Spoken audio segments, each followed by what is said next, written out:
Hello, this is Polly from thefitmumformula.com. Today discussing, is saturated fat found in meat and dairy products bad for you? Is it a lot worse for you than unsaturated fats found in plant products?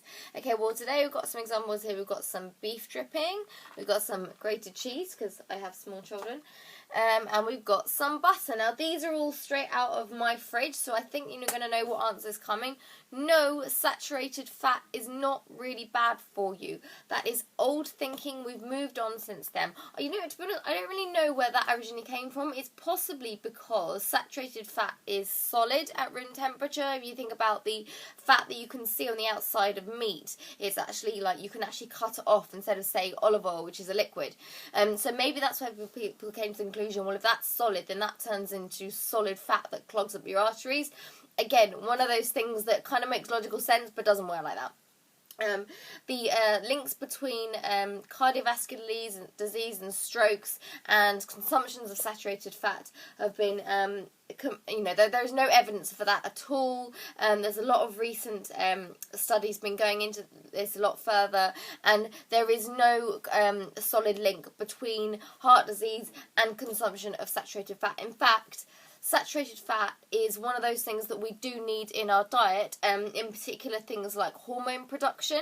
Saturated fat is important for. So a lot of men, for example, who may have a struggle with low testosterone levels, sometimes it may be that they're just having very little saturated fat in their diet, especially if they're vegetarian or vegan.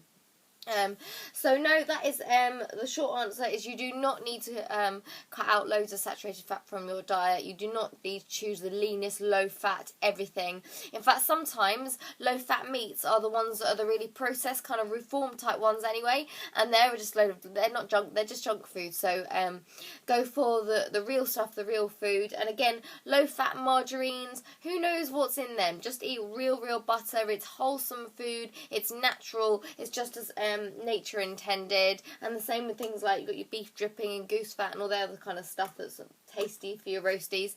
Not a problem at all. The only problem where obviously consuming any food in excess is going to be a problem, but that applies to everything. That applies to fruit and vegetables, that applies to dairy products, you name it. There's no point in it, like you can't consume anything unlimited, but so long as it's in the context of an overall healthy diet, no, don't worry about saturated fat. It's fine, and it's tasty too. So I hope that bit is reassuring for you all. If you found this video useful and helpful, please like, comment and subscribe, and share it on social media with your friends. Thanks very much. This is Polly from thefitmumformula.com.